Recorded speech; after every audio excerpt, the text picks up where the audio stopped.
That's what I want to do. All right, so we are now all being recorded. So once again, our speaker tonight on Overton Park in Memphis, a People's History, is Brooks Lamb, who is a Truman Scholar and a recent graduate of Rhodes College. He's currently pursuing a master's degree at Yale School of the Environment. Between Rhodes College and Yale, he spent time working for the Land Trust for Tennessee. So his passion is conservation, land, farming, the relationship between people and the environment. He grew up in Holt's Corner in Marshall County, and growing up on the farm led to his sense of purpose and to his topic tonight. So I'm going to end my screen share, and Brooks is going to fire up his PowerPoint for us. Let me see if I can get things. Oh, yay, it worked. We good to go? Great, perfect. That was seamless. That was perfect. So, great. All right, Jennifer, are we ready to go? We are ready. Excellent. Perfect. Well, thank you, first off, Jennifer, for that kind introduction. I really appreciate it. And it was exciting to see some of the other programs that the Tennessee Historical Society has coming up. And before I get started, I wanted to just thank the Tennessee Historical Society for inviting me to speak tonight. I know it's only virtual, but it really is great to be back in Tennessee for the evening. So before, let me see here, we get started this evening, I want to take just a minute to frame my remarks. My talk is going to have three main parts. First off, I'm going to draw a picture. In this section, I'll cover some of the highlights of Overton Park's history and show why this 342-acre space can be seen as a microcosm of the movements and moments that have shaped Memphis and the nation. Next, I'm gonna add color to this sketch. And to do this, I'll bring personal stories and memories from a few different Memphians into the mix. As I write in my book, I think oral history brings the park's past to life. It makes it more moving, especially when thinking about such important events as the racial integration of the park and the battle to stop Interstate 40 from destroying this place. Finally, I'll take this picture that we've created and try to animate it. I'll make it active in our moment and in the future. To do so, I'll speak to the significance of the personal stories that I shared. While different people from different eras have remembered different things about Overton Park's past, many of their stories actually share something in common. The citizens who have become the park's most committed caretakers have all cultivated certain connections to the place by spending time there. Their affection for the park is palpable and, I think, pretty instructive. I'll close by arguing that we can use these stories and these people as everyday exemplars of stewardship. By following their lead, present and future generations can ensure that Overton Park becomes an even more vibrant, healthy, and diverse place. So, as I noted, I'm going to begin by sketching out a detailed timeline of some of the most important elements of Overton Park's history. Now, but before we can talk about Overton Park itself, we need to talk a little bit about the forces that led to the creation of this place. And we can begin to construct this historical context by focusing on the beginnings of the urban parks movement in America, which takes us to New York City's Central Park. Now, we could go back further to other continents and way earlier eras, but Central Park is, in my opinion at least, the most appropriate place for us to start. In the 1850s, city and state leaders in New York authorized the construction of Central Park. This plan came about as more and more citizens began calling for open spaces to be built in what was a booming city. The construction of Central Park, it wouldn't be easy, and it wouldn't necessarily be just either. In order to build Central Park, the city of New York claimed eminent domain over roughly 800 acres of the downtown area, an area that was home to a largely free Black and immigrant community. Viewed as a prime location for an urban park, this area was razed, completely destroyed, after almost 2,000 people were evicted so that they could build Central Park. While this space eventually became a place for all citizens to enjoy, It's unfortunate and troubling that the origins of this park and many others across the nation came at the expense of local peoples. As land was being prepped for construction, city leaders settled on a park designer, Frederick Law Olmsted. Olmsted, who's often considered America's first professional landscape architect, proposed a plan that would highlight open spaces and man-made nature within a bustling city. In one of his most influential essays written on Central Park, Olmsted said, quote, "We want a ground to which people may easily go after their day's work is done, and where they may stroll for an hour, seeing, hearing, and feeling nothing of the bustle and jar of the streets."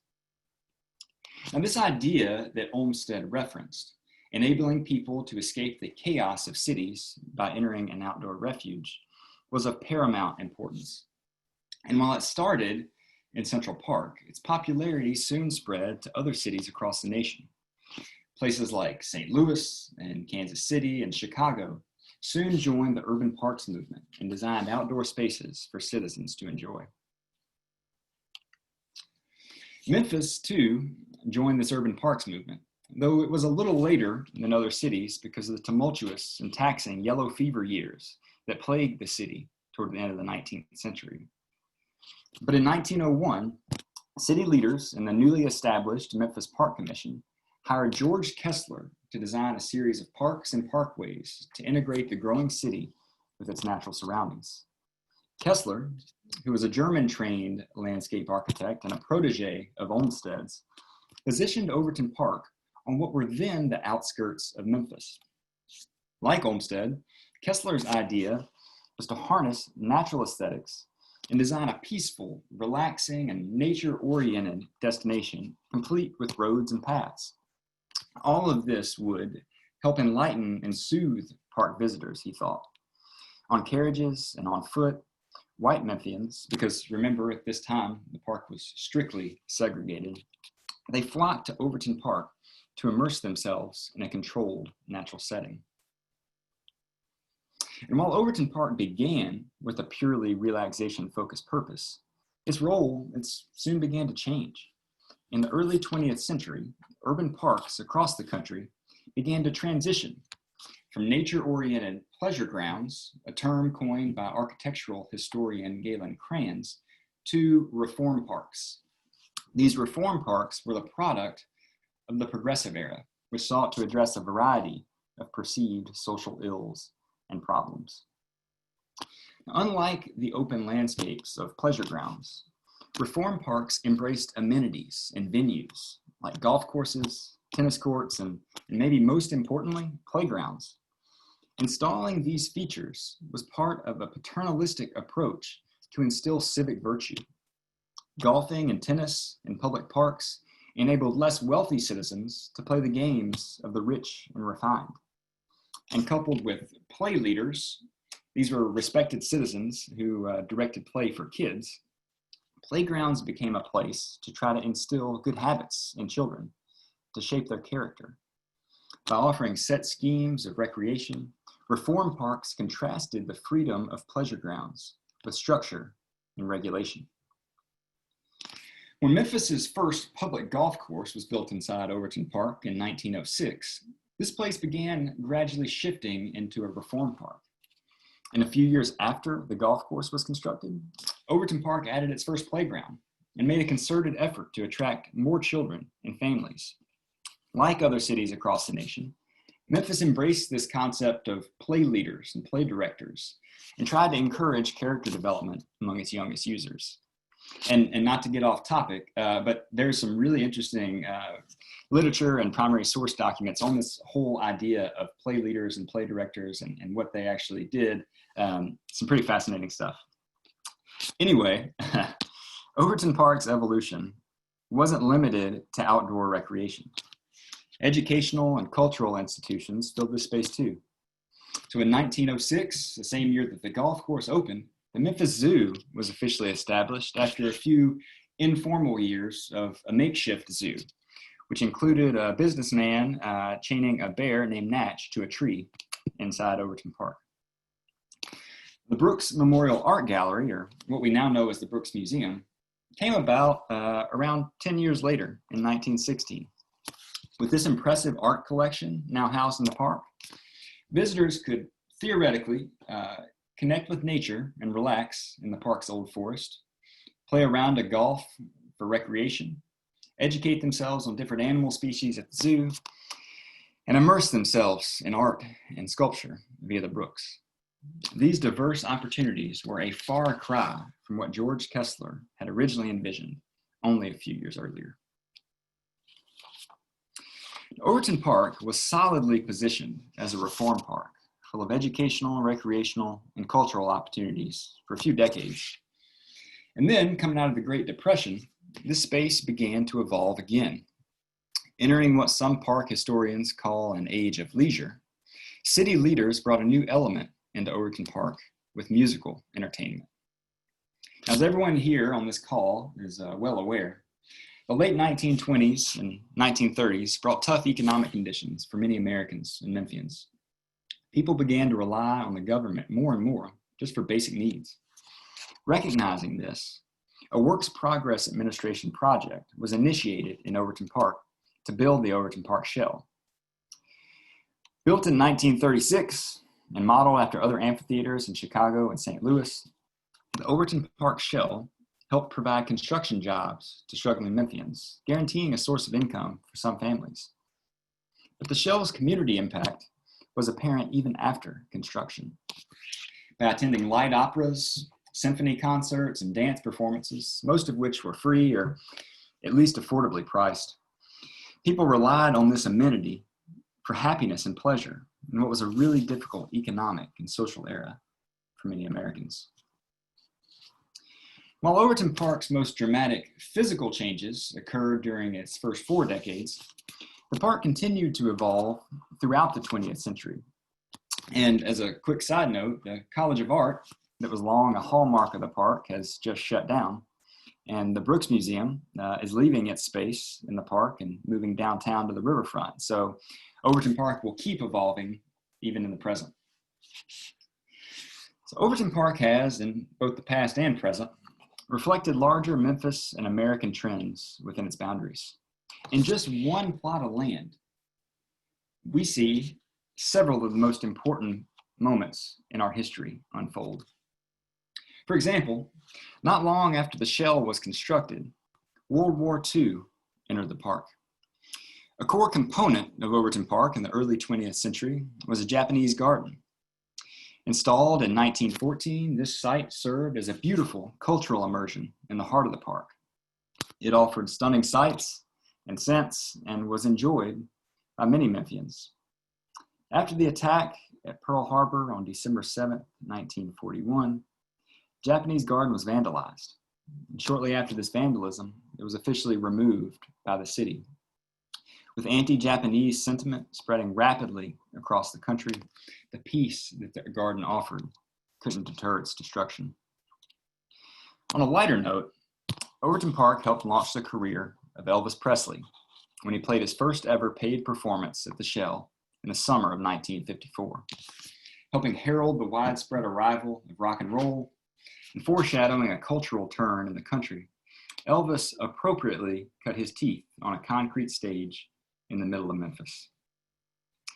Other moments, such as the racial integration of Overton Park, are more serious. For its first 60 plus years, Overton Park was a segregated space.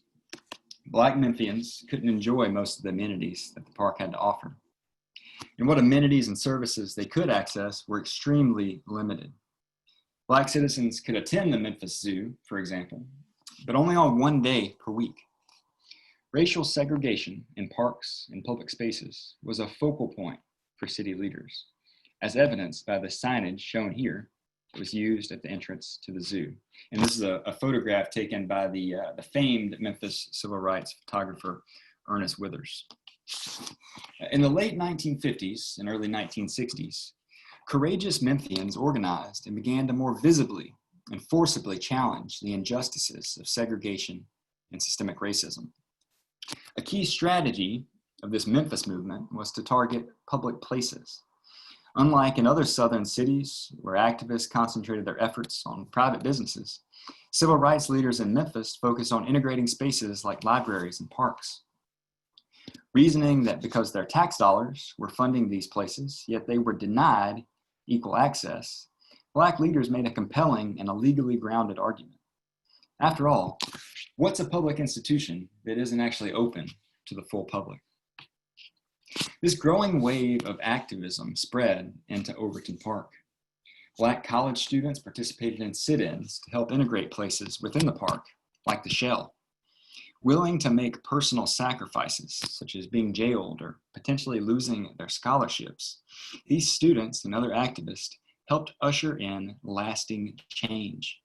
In 1963, the Supreme Court decided in Watson versus City of Memphis that the city had participated in a blatant pattern of segregation and must immediately integrate its parks and other public facilities. Propped up by the courage of activists who braved hostile conditions in places like Overton Park, this legal victory was a key moment for the civil rights movement in Memphis. Attitudes, of course, were a little slower to change. It's not as if Black Memphians stopped experiencing discrimination after securing a victory in the courts. But via sit-ins and legal battles, Black citizens gained the right to enjoy public spaces like Overton Park at their leisure. Other forms of activism, such as anti-war activism, also entered the park. In the late 1960s, people flocked to this place to protest what many believed to be an unjust war in Vietnam. Carrying signs and listening to speakers, hundreds of Memphians gathered in support of their cause. And their actions weren't supported by everyone. Many people, in fact, considered these protesters to be traitors, and some were actively portrayed as communists. Now, regardless of whether one agrees or not with the actions or beliefs of these anti-war protesters, it's important to recognize how their efforts reshaped Overton Park. Because of civil rights and anti-Vietnam War activists, the park became a place for spreading a public message, in addition to being a nature, recreation, education, and entertainment haven. So as movements for civil rights and against war filled the park, so too did a movement to protect the environment. This effort is clearly seen in Overton Park's most famous historical happening, the one that put it on the national map, the Interstate 40 controversy. In 1956, federal highway officials released their plan to route Interstate 40 directly through Overton Park in an attempt to connect East Memphis with downtown and provide a direct path through the city for both the trucking industry and for citizens. Now, doing so might have made traveling through Memphis a little quicker and a little easier, but it also would have destroyed a sweeping expanse of the old forest and other spaces, forever changing the landscape and the character of Overton Park. Organizing in 1957 and calling themselves the Citizens to Preserve Overton Park, a handful of people began to protest the proposed interstate route. Sensitive to the public outcry, highway officials backed off, and they focused on completing other sections of the interstate. So the controversy kind of simmered for a while. But in 1964, the highway folks keyed in again on Overton Park.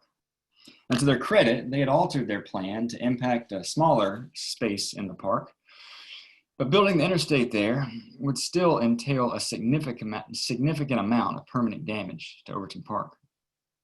Battle lines were now drawn, and the showdown between the government and the citizens escalated. For a few years, CPOP continued to fight the proposed interstate with grassroots methods. They printed t-shirts, they attended public meetings, they spoke with friends and neighbors and elected officials about the issues. These efforts helped, but in 1969, CPOP shifted their strategy. Relying largely on one section of the Department of Transportation Act of 1966, they filed suit against the Secretary of Transportation, John Volpe, in DC on December 3rd, 1969. The case was transferred to Memphis in 1970 because the Tennessee Department of Transportation was added as a defendant. Now, initially, CPOP had no luck, or at least CPOP had no good luck. A Memphis judge dismissed the case in favor of the highway officials, saying it was entirely up to the planners as to how they built the road. On appeal, the Sixth Circuit Court in Cincinnati made a similar decision, siding with the government in a 2-to-1 outcome. But that one dissenting opinion was a boon to CPOP's cause. Finally, a judge had interpreted the law in a way that valued the protection of Overton Park rather than just the cost effectiveness and ease of running the interstate through this place. With a glimmer, and I mean just a glimmer of hope, CPOP and their attorneys appealed to the Supreme Court of the United States, and the court took on their case. After listening to arguments on both sides, the Supreme Court decided with the citizens on March 3rd, 1971, almost 50 years ago, be 50 years in the spring. Justice Thurgood Marshall's majority opinion affirmed the importance of the park as a public resource and argued that, if nothing else, highway officials had to at least propose better alternative routes to avoid destroying the park. So less than a year after the first Earth Day was celebrated in April of 1970, Citizens to Preserve Overton Park brought the nationwide environmental movement into this place by winning a landmark Supreme Court case. And to this day, the decision in CPOP versus Volpe remains an important case in administrative and environmental law. Now, all too often, the story of the interstate controversy stops right here at the Supreme Court decision. But it's important to note that this fight continued for another decade. Convinced that building the interstate through the park was their best option, highway planners kept proposing new plans to route I-40 through the place, even turning to tunnels and trenches as a means to achieve their end. Citizens to Preserve Overton Park had to remain vigilant in order to make sure that this beloved space wasn't paved over. Fighting for decades against local, state, and federal governments, as well as some fellow citizens and a trucking lobby that very much wanted to see Interstate 40 built through Midtown, CPOP finally prevailed when highway planners decided to locate I-40 on a circumferential loop around the city. The interstate controversy, as well as the civil rights and anti-war movements in the park, were filled with drama and suspense. But throughout all of these tense moments, Overton Park remained a park. People continued to run through this space, to play on the playgrounds. They continued to attend concerts at the Shell, to visit the Brooks Museum, to learn at the College of Art. They continued to visit the zoo, and zookeepers continued to care for the animals. And as just a short sidebar, I want to point out the picture in the top right of the screen. This is retired zookeeper Kathy Fay with Tyranza, an African elephant. And as if we didn't need more to be sad or stressed about or upset about in our current moment, Tyranza actually passed away just about a month ago. And given our time constraints, we don't have a chance to explore some of the stories that Kathy shared with me about Ty, but they are in the book, and if you get a chance to check them out, they really, really are quite moving. But anyway, people even continued to visit and care for the park in a period of decline. In the 1980s and 1990s, Overton Park began to struggle, partly as a result of underinvestment during the interstate controversy. I mean, why would the city make maintaining Overton Park a priority if it was possible or even probable that the place was just going to be paved over anyway? Despite the struggles the park faced, patrons kept the place alive and showed resilience in the face of adversity. Today, we continue to see people embrace and enjoy the park, perhaps at a rate higher than ever before. And we still see larger historical trends manifesting in Overton Park. For example, activists have recently used Overton Park to protest for Black lives and against systemic racism. And people from across the country have turned to Overton Park as an outdoor respite from COVID-19. They've been walking through the forest in masks and at a social distance. And I think, and I might be wrong, but I think that the playgrounds actually just opened up last week. So I know a lot of kids will be very excited about that. All that to say, we can see the historical importance of Overton Park, even as it plays out before our very eyes. In this way, and in a lot of others, the park remains one of the most important public spaces in Memphis, in Tennessee, and beyond. All right, that is a lot of stuff to cover. It's a lot of stuff to sketch out. And I know I moved quickly, and I even left out several really, really interesting things. But as important as this annotated timeline of Overton Park's history is, it's not actually what drew me to study the park and to write about it. Instead, it was hearing personal stories from a variety of Memphians about their time in, knowledge of, and experiences with Overton Park. When I was a student at Rhodes College, I served as a volunteer intern with Overton Park Conservancy, the nonprofit that's responsible for managing this place. And while planting trees and picking up trash, fellow volunteers from the city shared their memories of Overton Park in casual conversation. Sometimes these memories were lighthearted and funny. Other times they were serious or even sad. Hearing these stories and recognizing their potential for bringing the park's past to life is what ultimately led me to write an oral history of Overton Park. I've shared a quote here from Studs Terkel, who is one of America's most revered oral historians.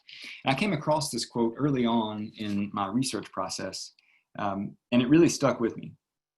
It reads, "People are hungry for stories. It's part of our very being.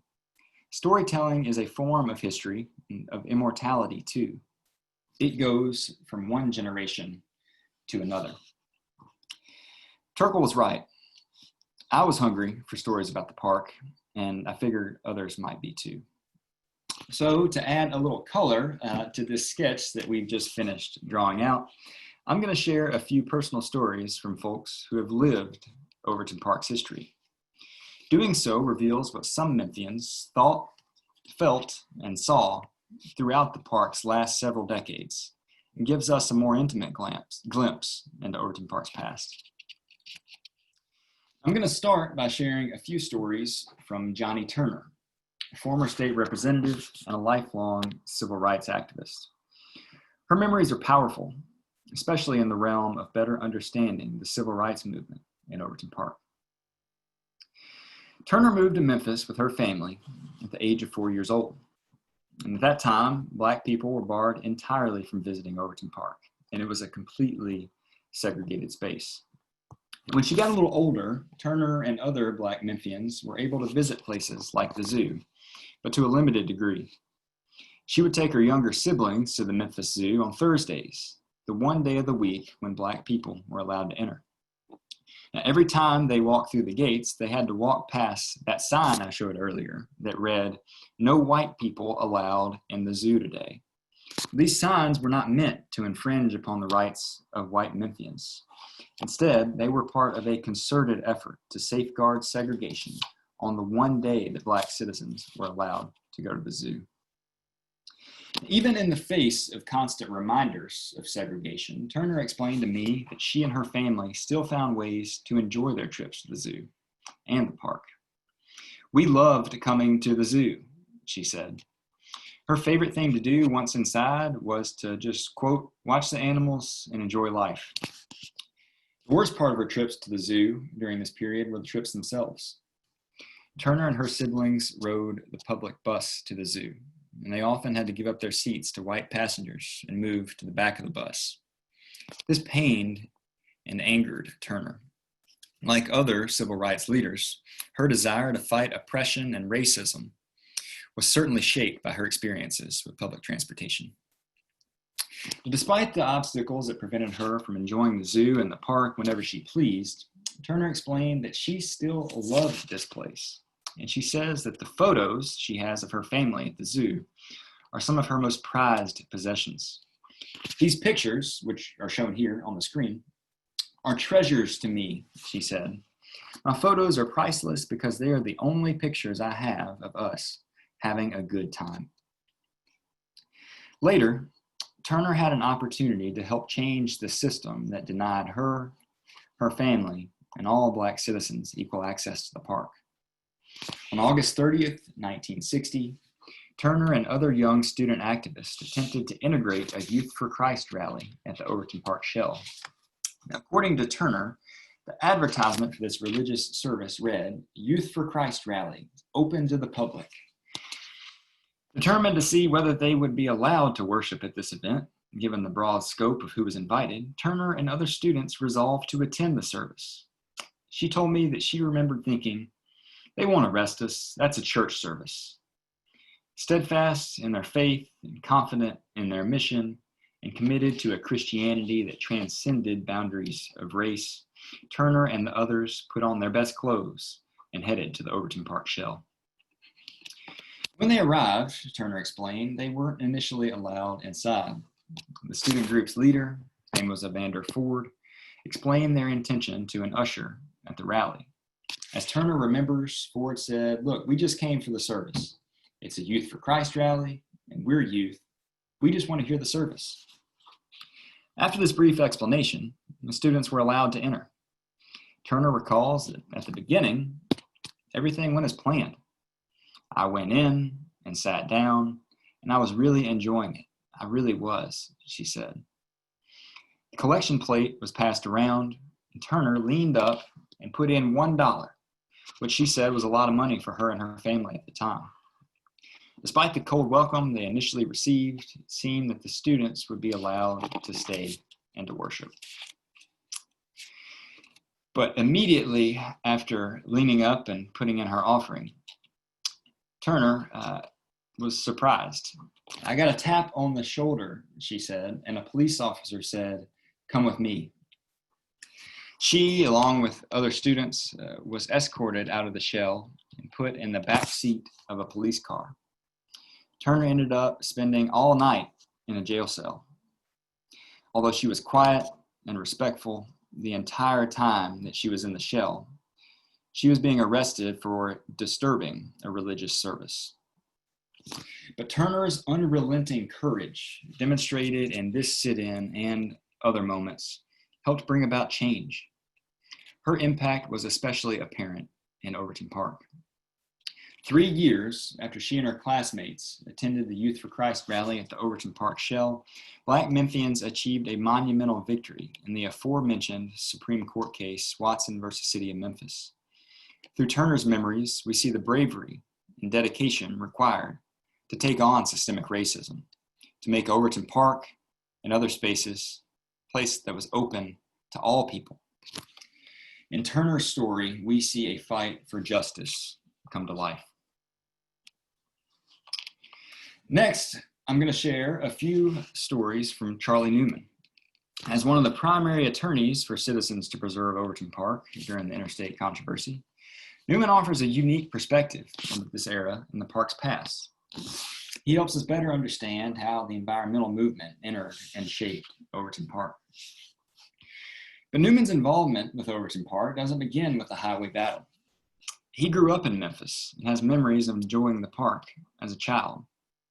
For example, Newman used to walk through the Memphis Zoo on an almost daily basis. His purpose wasn't necessarily to look at and visit with the animals. Instead, walking through the zoo was his route to school. Living in a neighborhood just southwest of the park, Newman passed through the Memphis Zoo on his way to Snowden School most mornings. Newman also remembered playing baseball in the park as a child. As he and other folks, including Congressman Steve Cohen, shared with me, baseball in Overton Park was a big deal for children during Newman's childhood. Kids took their game seriously, but that didn't stop them from having fun. These spring and summer ball games with friends and rivals were a source of joy for Newman. Newman's experiences in Overton Park as a child were surely on his mind as a young attorney when he was gearing up to defend the park from highway officials who wanted to pave this space. He would need this personal motivation for what promised to be an intense, dirty, and prolonged fight. Newman recalls when he first became officially involved in the highway battle in 1969. As legal proceedings picked up, so too did attacks on the citizens who hoped to protect Overton Park from the interstate. Newman explained that these attacks came from local media outlets, from government officials, and even from fellow citizens. But the most vicious attacks were from the transportation industry. Trucking lobbyists were especially fierce, Newman remembers. Their motivations for supporting the interstate and bashing citizens to preserve Overton Park were economic. The longer the interstate was delayed, the more money and time these industries lost. While we spoke in his downtown office, Newman revealed that the transportation lobbyists called him and his clients murderers, falsely insinuating that by delaying the construction of the interstate, CPOP was causing more vehicle accidents and deaths on city streets. In a newsletter titled Transportation Topics, transportation leaders even equated the citizens to preserve Overton Park to, quote, the street mobs who clamored for the head of Jesus in Jerusalem 2,000 years ago. Now, I'm not going to read this excerpt in full because it's kind of long, but I do quote it at length in the book. And every time I read it, it just blows my mind that the editors and the writers of this newsletter put something like this in a national publication. It's just astonishing to me. But while we spoke in his downtown office, Newman revealed that the transportation, forgot to move my notes. In the face of these attacks and with little legal luck at the beginning of this process, Newman faced reality. We didn't have great optimism that we'd be able to stop the highway, he told me. While they recognized the challenges they faced, Newman and CPOP didn't give up hope. Crafting careful legal arguments and patiently refuting the plans made by highway officials and getting a boost from the National Environmental Policy Act, which was one of the most influential pieces of environmental legislation that the federal government had ever passed, Newman and CPOP carried their cause all the way to the nation's highest court. And against overwhelming odds, the citizens prevailed. Soon after prevailing, they had to go back to work. There was no time, Newman explained, for a lengthy victory celebration. Even though the Supreme Court had prevented highway planners from building through the park for the moment, the possibility that Interstate 40 could be constructed through Overton Park still existed. If federal and state leaders could show that there were no feasible or prudent alternatives to building through the park, they would be allowed to pave through this public space. Newman recalls that the highway officials' attempts to propose alternatives, quote, were so transparently not in good faith that it played right into our hands. Instead of offering up realistic alternatives, they presented options that would, quote, destroy St. Peter's Orphanage, various churches, and Newman laughed when he told me this, even the federal judge's house. In other words, they presented outlandish alternatives rather than genuine options, hoping that the judges and CPOP would just give in and let the interstate be routed through the park. But there was no giving in. CPOP remained determined, and their decades-long effort kept poplars and oaks from transforming into automobiles and asphalt. The efforts of CPOP activists were remarkable. They deserve a lot of credit for what they did, Newman told me. Through this first-person account of the interstate controversy, we see clearly the adversity that citizens had to overcome to protect a park they loved. The final stories that I'll share this evening are from Willy Bearden. He and his memories help us better understand Overton Park toward the end of the 20th century, when the park was coming off of a huge victory to stop the interstate, but was facing a host of other challenges. Bearden, a Memphis filmmaker and author, moved to Memphis in 1971. And upon arriving, he began to explore Overton Park, mostly through music. It was right in the middle of the hippie times, Bearden told me during our interview. And believe me, I was right in the middle of all of that. With friends, he saw several talented musicians dazzle audiences at the Shell. During our talk, he described his perception of the park in his younger days as that place where you could go and meet people, where you could go and hear great music. As Bearden aged, his visits to Overton Park changed. He began to regularly golf in the park, though he admits that he was a terrible golfer, and those are Willy's words and not mine. He shared with me that the Audubon Guide to Trees was his downfall. Instead of focusing on making a putt, he'd be flipping through his book and asking himself, is that a persimmon tree? While his friends would just shake their heads in disbelief. He also recalled taking his children to play in the park, and he specifically remembered watching them conquer the dangerously high metal slide that once towered over the playground. Bearden spoke of walking in the park too, something he's done with family, with friends, and by himself. Whether just a casual stroll through the forest or his family's tradition of walking through the park on Thanksgiving mornings, Bearden told me that, quote, I've walked through that park I don't know how many thousands of times. In many different ways, Bearden came to know Overton Park on an intimate level, even as the place was in a state of decline. He also grew to love it. The park is just a part of who I am, he told me in our interview. He reflected on all the time he spent in the park and attributes to it many of his favorite memories. Willy said, quote, as I look back, the park has served me in every facet of my life. I had a realization that I have a relationship with the park. In addition to being served by the park, Bearden has also served it. He still picks up trash as he walks through the old forest. He's attended countless volunteer events. He's even served on the board of groups that support the park and encouraged others to explore and care for this place. And in the early 2000s, he made an hour-long documentary on the park, helping to introduce viewers to what he described as a nexus of the Memphis community. Bearden's efforts have helped sustain the park for generations, even in the face of adversity. The stories that I shared from Turner and Newman and Bearden, they're all really different, but they share at least one key commonality.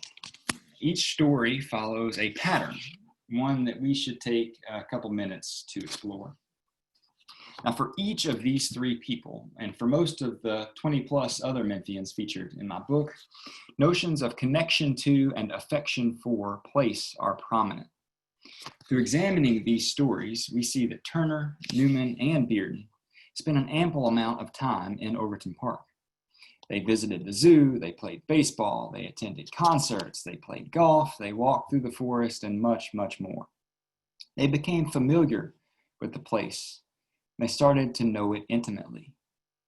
Instead of being a static setting, Overton Park morphed into an active character in their lives. As Bearden noted, these people cultivated relationships with the park. And in connecting with this place and spending time getting to know and understand it, Turner, Newman, and Bearden nurtured affection for it. You'll remember that these folks all talked about loving the park. Even Turner, who was denied equal access to this place, mentioned how much she appreciated and loved the park. But this love was not fleeting, and it wasn't nostalgic either. It was sustained. It endured even in times of hardship. And while other factors, such as Johnnie Turner's desire to fight for equal justice, certainly played pivotal roles in motivating these individuals to care for the park, their intimate connection with and persistent affection for Overton Park inspired their stewardship.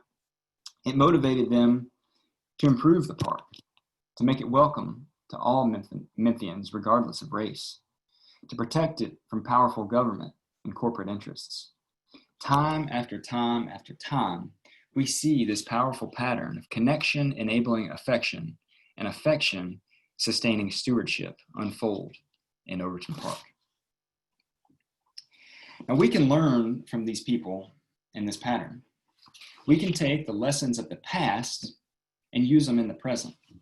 In short, we can see Turner, Newman, and Bearden as instructive, everyday exemplars of stewardship in Overton Park and beyond. Taking inspiration from these citizens, we can forge our own relationships with places like Overton Park. We can anchor these relationships in attunement with place and in authentic affection for it. From there, our care can meet the demands of current and future moments. To use some Overton Park focused examples, perhaps this is something as simple but important as picking up trash on a walk through the old forest, or volunteering with Overton Park Conservancy to help spread wood chips in the dog park. Or maybe it's something more monumental at a point in the future. As we know from studying the past, even in Overton Park's brightest moments, some people have questioned its value. The same can be said of other beloved places, parks and gardens, neighborhoods, towns, farms, and more across Tennessee and the country. All that to say, Overton Park cannot thrive without committed patrons, without the citizens who become its stewards. Throughout its history, this place has been served by Memphians who loved it. Now and in the future, that pattern must continue. So thank you all so much for tuning in tonight. I really appreciate it. Jennifer, I think we might have time for a few questions still, if that's all right with you. Okay, that's great. You all can see there. Actually, if you go to the little right hand of your little menu bar, you can see reactions. And so we can't give Brooks applause, but you can go and you can click on the little hands so he can see that you're applauding him. You can see here the ordering information for Brooks's book, and all of the proceeds are donated back to the Park Conservancy. So we had some interesting questions in the chat. I'm going to open it up here and take a look. So Carol Busey wants to know, when the park was founded, was it inside the city limits? And if not, when was that area annexed? Yeah, I'm trying to remember off the top of my head if it was technically in the city limits. The interesting thing, I think it was, the interesting thing is that when Overton Park was first kind of designated, it was just a patch of woods owned by a private citizen and then was bought by the city. Kessler designed, as I think I briefly mentioned in the presentation, he designed a series of parkways in addition to a few different parks. So we actually had North Parkway, and then I think East Parkway and maybe South Parkway. I'm trying to remember if that's right. He didn't have a West Parkway because the Mississippi River was kind of the demarcation there of where the city kind of stopped. So I don't know. I think it was technically part of the city limits, but yeah, it was definitely, if not formally part of the city limits, when he designed that parkway system, it was kind of considered in Memphis at that time. Was there ever a public swimming pool there? I don't think there was a swimming pool, but there was a wading pool. And I don't talk about it a ton in the book because it was taken out, I believe, in the 40s or 50s. But a man named Mike Cody, who is a lawyer in Memphis and done a lot of really interesting things. I interviewed him, and he actually has memories of playing in the wading pool as a child. He told me that he played in it when he was 3 or 4 years old, and they actually made it to where it was only 2 or 3 feet deep, so that drowning wasn't as much of an issue for a lot of kids. I mean, obviously someone can still have an accident in a place like that, but yeah, it was a wading pool, not quite a swimming pool, but definitely some water features. And there is still a lake in the park that is man-made, and that's been a feature of the park for quite a long time. So before it became a park, was it farmland or were people living there? And who, if there were people living there, what sort of people were there? Yeah, so I don't think anyone was actually living on the area that became Overton Park. It was, as I mentioned, owned by a private citizen. It was originally called Leah's Woods after the owner's last name. So I think it was mainly just a wooded area. There's often some, I guess, misunderstandings about places within the park, especially the Old Forest. I've heard a few different times that the old forest in Overton Park is actually a virgin forest. It's never been cut or touched or harvested by people, and that's not necessarily true. So there were indigenous people living in the Memphis area before settlers came and before the city was officially founded, I believe in 1819. And so this place was probably actively managed. I don't have any hard proof or archaeological evidence to suggest that, but it's probable that it was fires were set, other management techniques were used, that indigenous people did use this area for hunting or perhaps for homes. I said no one lived in Overton Park, but it's very possible that given the location that indigenous people may have actually lived there at one point in the past. So one of the comments was about the writer Peter Taylor, who wrote A Summons to Memphis, which won the Pulitzer Prize in the mid-'80s. He also wrote a book of really excellent short stories called The Old Forest and Other Stories, right. which is set, many of the stories are set in Overton Park. And he really describes a time period in the 1930s and 40s just so accurately from his particular social class. He was very privileged. He was the grandson of Robert Love Taylor, and he's one of those writers that I'm not sure how read he is these days, but if you really want to understand Tennessee, especially the three grand divisions, Peter Taylor is one of those writers who really accurately conveys it in his writings, who really gets across the differences in landscapes and the differences in accents and in architecture all the way across the state. And so I would recommend that anybody interested in West Tennessee and in Memphis read Peter Taylor's The Old Forest and Other Stories, because it's a real distinct window upon a certain time and place that you're not going to get anywhere else. Yeah, absolutely. And yeah, just kind of building on that very briefly, the story that I'm most familiar with, for probably obvious reason, is the Old Forest. And as you mentioned, I think it's set in the 30s or 40s, but he wrote it, I believe, in the 80s. And so it's interesting. I mentioned Overton Park was kind of in a slight period of decline in the 80s and 90s, and even into the early 2000s. So it's interesting. The park is really the setting of a scandalous car accident in Peter Taylor's The Old Forest. And so it's funny, I don't know if the present day image of Overton Park as a place that wasn't necessarily as vibrant as it had been at earlier times impacted how Taylor used that for the setting of a car crash. But I've always thought that was interesting. Maybe just a correlation, maybe not causation of why he did that, but interesting nonetheless. So we had a lot of comments from Mayhill Fowler, who's actually related to Overton Lee, who was the owner of the land beforehand. Yeah. So I'm actually going to stop the recording and ask Mayhill, if she's still here, to go ahead and unmic herself and